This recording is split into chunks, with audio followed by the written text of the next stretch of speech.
квесте участвуют сразу 3 команды. Прийти к финишу первыми можно только выполнив все зашифрованные задания. Разгадка в QR-коде, а потому скоростной интернет Теле2 – главный помощник. Ваша метка высокоскоростной. Вписывайте и двигайтесь дальше.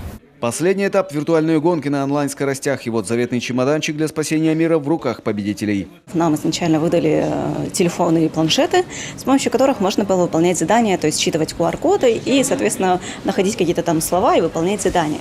То есть все это было очень быстро, очень оперативно, и мы, в принципе, очень быстро все задания прошли.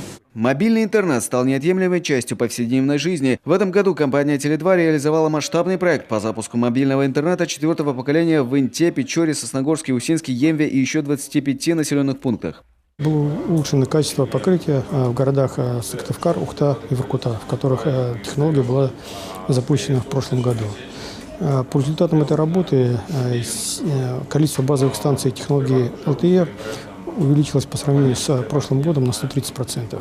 Благодаря работам по развитию сети абоненты Теле2 стали использовать еще больше мобильного интернета. Средний трафик потребления на одного пользователя за год вырос в 3 раза. У нас практически на все линейки, кроме «Мой разговор», в новой линейке «Мой» присутствуют безлимитные соцсети. И мы видим по нашей статистике, что данная фишка, если это можно так сказать, отлично зашла в сеть, ей пользуются. На сегодняшний день более 70% жителей региона доступен мобильный интернет Теле2 3-го и 4-го поколения. Не за горами и 5G. Примерно лет через 10 новая технология откроет окно в новый онлайн-мир.